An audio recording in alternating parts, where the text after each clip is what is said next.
This is going to be a special series of interviews I'm doing with the authors who just produced a collection called Bloodlines. Now, this is a special project to me and obviously to the authors I will be interviewing, because we are all part of the esteemed Howl Society, which is part of the reason I decided to step out of my comfort zone and do these interviews. So again, there will be 4 interviews. I will be sharing the next one tomorrow, but Carson Winter is our first. So Carson Winter, again, he's one of the authors in Bloodlines.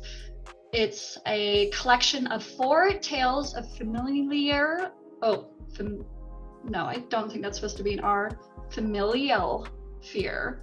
Although you missed an F, because it could have been 4 fables.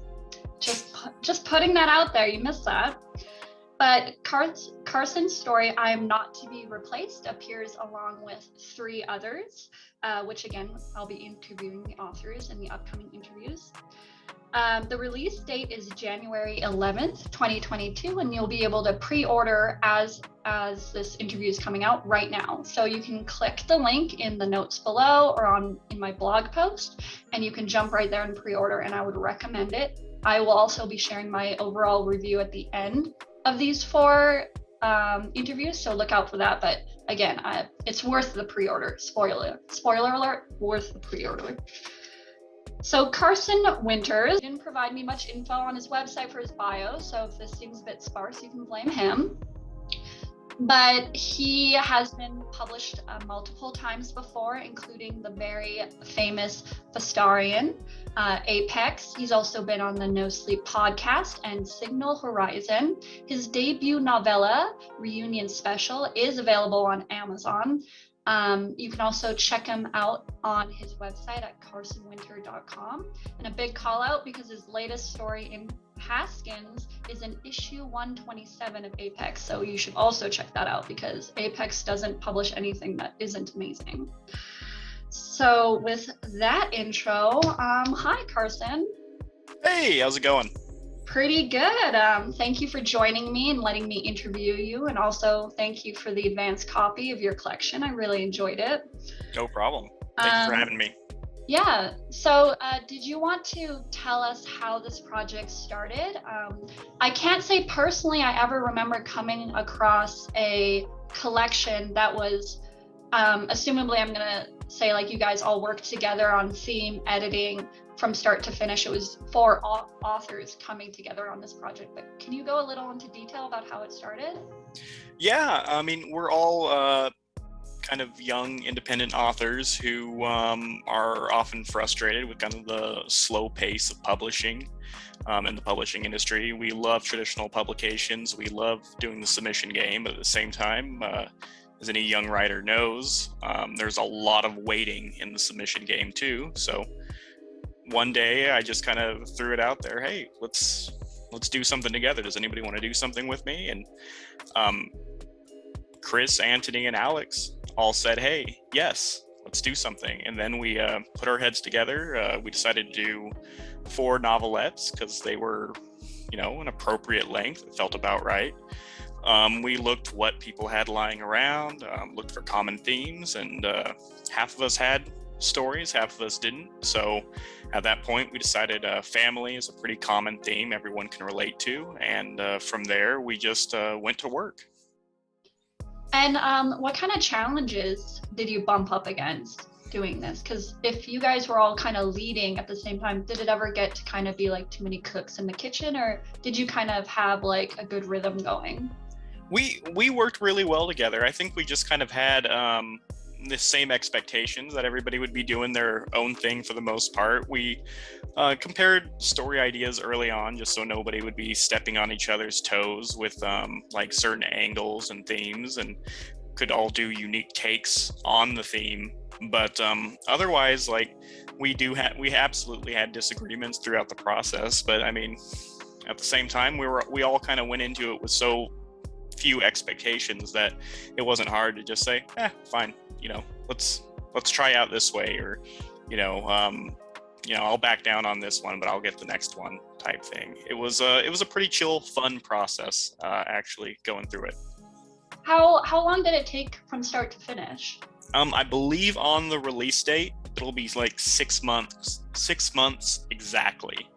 Okay, so definitely faster than your average traditional publishing, or even like, subbing to an indie publisher. Yes. What, like, did you learn anything new going through this process? Because obviously you're a writer, you've been writing, you've been in the industry, but what, like, did you learn anything new working in this type of a project? Yeah, I learned that I'm really impulsive and I need to not be. Uh, it was great having the other guys to tell me to stop every once in a while, because otherwise we would have released this in 2 days and it would be unfinished. I think I remember you saying that in the Howl's Discord chat. I remember you saying something, and then I pinged Chris and I was like, oh, like, should I be rushing these interviews? Like, I wanted to get these done. And he's like, no, we're talking him down. I was like, oh, okay, I won't worry about it then. Yeah, my original plan was to have it come out this week. Cooler heads prevailed, because honestly, if we did it now, we wouldn't have the product we'll have on January 11th. It'll just be better. But, a part of me is always very anxious just to get it out there. And I would have been like, well, fuck it. We don't need an intro. We don't need blurbs. Let's just send it out there. And they're just like, well, relax. Maybe we can just wait like another month and it'll all be here. It'll be fine. Honestly, I've been the same way. Like, I'm the type where if I'm working on a project alone, I'm like, I want to get this done. I want to get this out. Or even like gifts. I'm like, I bought your Christmas gift. I know it's November, but can you open it? Yeah, exactly. So like, I'm the same way.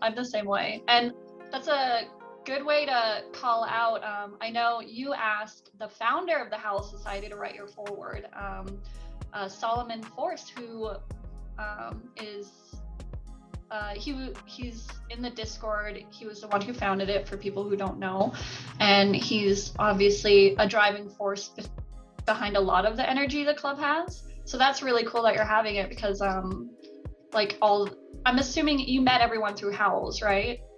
Yeah, and that's kind of why we went with Solomon. Is we were thinking about who would be appropriate to do an intro, and while this isn't like, we don't consider this like a Howls release, but it is a common factor between all of us. And if we were to have something that kind of glues us all together, it is the Howls Discord. I was waiting for you to say the Howls family, because then it would have tied back to the theme. Oh, missed it. Yep. That's why I edit. Yeah, I'll edit that in. It'll just like your mouth will be moving, and then my words will be like family. Yeah, I can go up an octave. It's cool.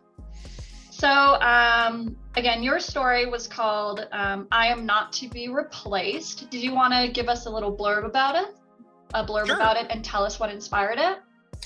Yeah, so for me, well, the gist of I Am Not to Be Replaced, it's about a young woman who witnesses her family coming to a log cabin for a family retreat, and it just so happens that she is dead, and there is a better, cooler copy of her with her family, and it's about her kind of discovering what's going on with that and what the family has planned for this holiday.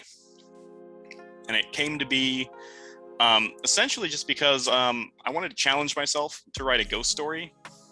My wife was always telling me like, oh, you should write a ghost story. I love ghost stories. And I'm not like a huge fan of ghost stories, although I love some of them, but it's never like where my instincts take me. So I was like, okay, well, this will be a fun challenge. I'm going to write a ghost story that kind of takes advantage and leans into certain themes I really enjoy.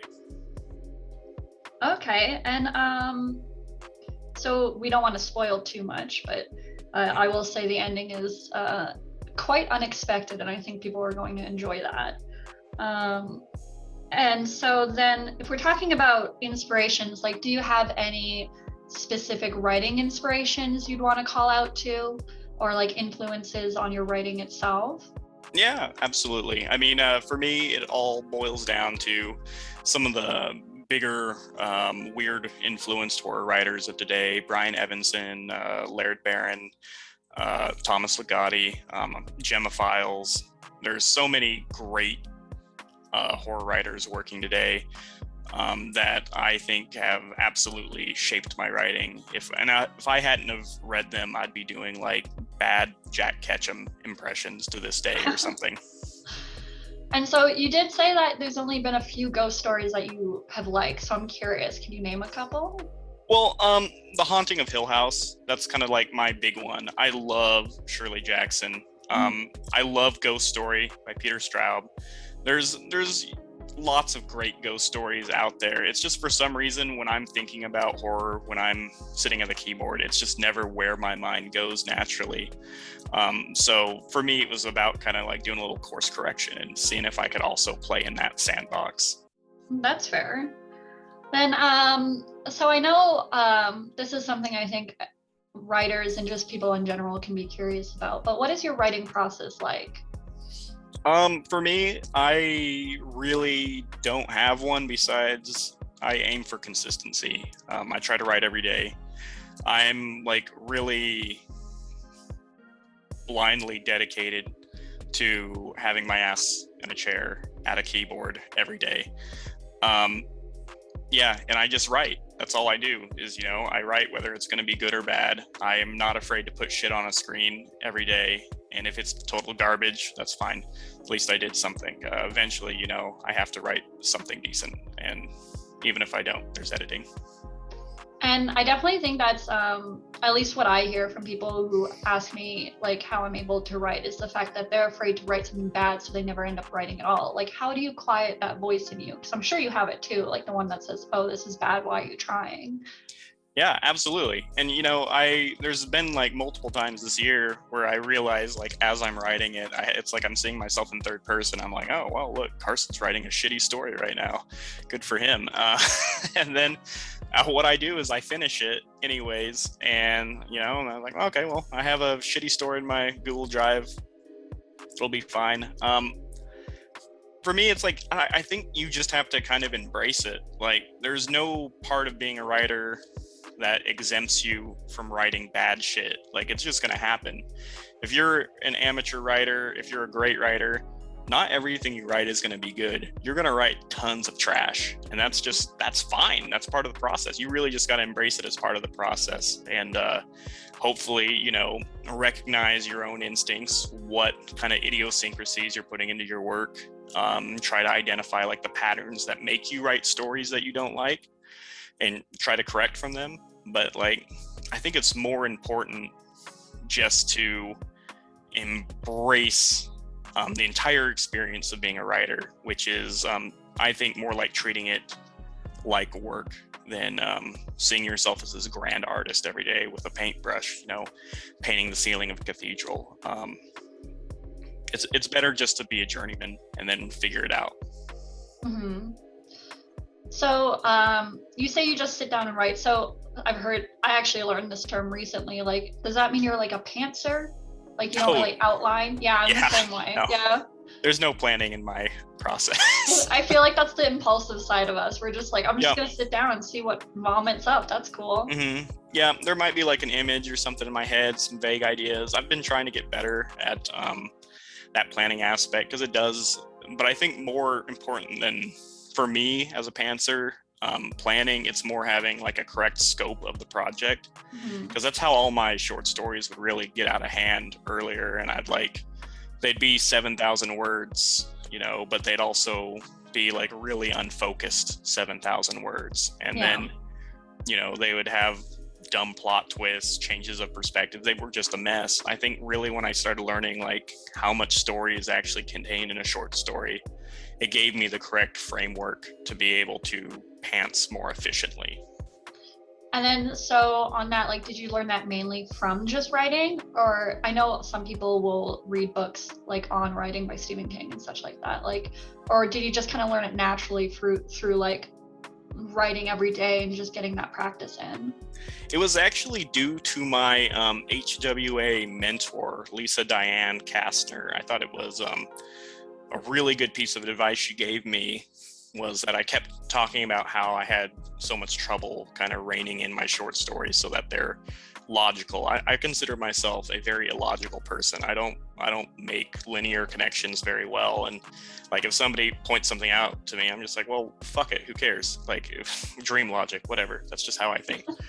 And but what she did was like, okay, well, go pick a short story and then like read it and boil it down just to like its base plot elements. And I think I picked a Ramsey Campbell story called The Companion, I think.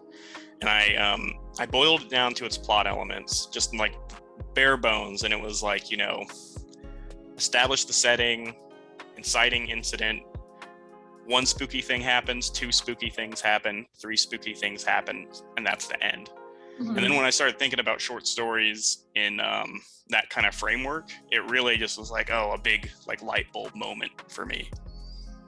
Yeah, because I was gonna say, your story, I'm Not to Be Replaced, it is very contained. Like it has like that nice, good, like it almost has like a good movie feeling where there's like I could see it as a movie. Yeah. Like, you know, it's self-contained. There's enough that you're left interested in that world and what's going on and the lore, but not like left wondering too much. Right. So I can definitely see it in that one. Yeah. Awesome. Yeah, that was, you know, kind of a hard balance for me to strike because I do tend to go overboard on ambiguity, and it was it did go through a couple drafts, but I think for the most part the structure remained the same, and it was just kind of polishing and getting those the lore and the details in the right places. Mm-hmm.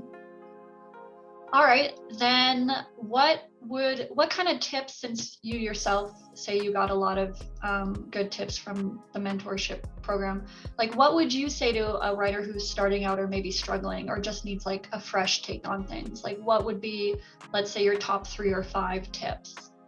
Well, I mean, as I said, I'd say definitely give yourself permission to fail. And I would also say that it's absolutely fine to take your time. You can't rush it. I think I started seriously writing maybe like 6 or 7 years ago, and I was so impatient with the whole process. I was like, you know, why am I not good yet, you know? And I think it's okay just to kind of live in that moment. If I could go back, I would tell myself to live in those moments and just enjoy the process more rather than waiting for like some inevitable brilliance or something like to blossom within me. I'm like, it's not gonna fucking blossom. It's gonna slowly happen. Or it's not really ever gonna happen. It's just gonna be an evolution. But yeah, I'd say give yourself permission to take it slow too. You have to write a lot. Another thing I'd say is don't be afraid to read widely and challenge your own tastes. Especially in like fiction and movies. I always, one attitude I really go into reading with is if I don't like something, I always ask myself why I don't like it and try to understand it. And then if I find out it's something that people like really, really like a lot, I question like, okay, well, what am I missing? What am I wrong about? You know, I think it's really important to come in with a sense of humility to the arts and try to kind of connect with stuff you don't like sometimes. And sometimes it doesn't work. Sometimes you'll be like, okay, I get it. This is fucking shit. I hate it. But, and that's okay. At least you know why. And besides that, yeah, just, you know, write, create, have fun, be an artist. Like try to, I think one thing that really stuck with me is I sent a story to Nicole Cushing a long time ago. And it wasn't a very good story. There were some things I liked about it, but it wasn't a good story. And she read through it and made a lot of marks. And I mentioned like really liking Thomas Ligotti and stuff because I'm total Ligotti stan.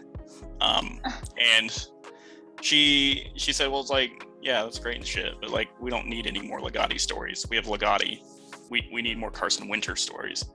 It's like, oh, okay. So it kind of reframed how I thought about writing fiction, and it made it more about like discovering what about me is unique and stuff. I think you do have to have a certain about, well, I think all writers are necessarily a little bit narcissistic just because we are the ones who say, yes, people need to listen to me. They have to hear my story, and I'm going to create it, whether people like it or not. Mm-hmm. But it is important, I think, to understand yourself to a degree and make sure you authentically put that on the page. Yeah, I think I've often heard it put as like you have to find your own voice in your writing. Yep, absolutely. Yeah. No, that's a good point. I think all of those are great tips for people to keep in mind when they're keeping writing, like as they go forth with their own writing careers. Like for me, definitely the thing I like really agree with is the idea that you have to get used to writing trash sometimes. Like the impression I get sometimes is people think that you're just born a writer and the stuff that comes out is just your muse is guiding you, but really writing is like any other kind of hobby. It takes practice. No one paints a Van Gogh right out of the womb unless it's Van Gogh. So then obviously Bloodlines again coming out January 11th 2022, and as of when I'm publishing this video, pre-orders will be available via the link which is in the blog post or below this video. But do you have any upcoming projects? Publications? Yeah, well, maybe. I've got a story that's going to come out with Vestarian at some point, another one called The Mushroom Men. It might be in the next issue, it might not, we'll see. I have another novella that I think is going to come out this next year called Soft Targets, at least I hope so. I'm working on a novel. I'm constantly working. I also have a chapbook that I haven't really officially announced. That's going to be another collaborative project with another howler. But yep, I'll talk more about that in the future. No, that makes sense. Well, it seems like you have a lot on your plate. And again, for people watching, I would highly recommend you get yourself a copy. I thoroughly enjoyed all 4 stories, and they were all very unique, but still felt connected. And for Carson WinterS, again, you can find him at his website, carsonwinters.com. You also have a Twitter, right? Mm-hmm. Is it just the same handle? At Carson Winter 3. Okay.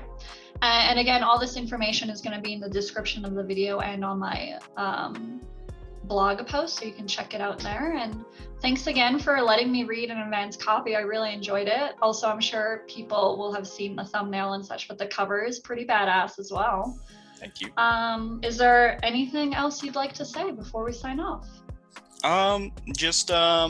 You know, I'm stoked to be a part of such an awesome, supportive community that allows me to connect with other awesome, talented young writers who are hell-bent on just creating. And I think that's one of the most purest sentiments we can really adhere to, especially in the world of indie publishing. I think what we need to do collectively as a genre is to really embrace that punk rock DIY nature of just creating to create and doing our best to hold each other to our best abilities and talents. Well, I'm not sure how much better of an ending we could get than that closing statement. So thank you again, Carson. And everyone, again, click on the link and pre-order Bloodlines.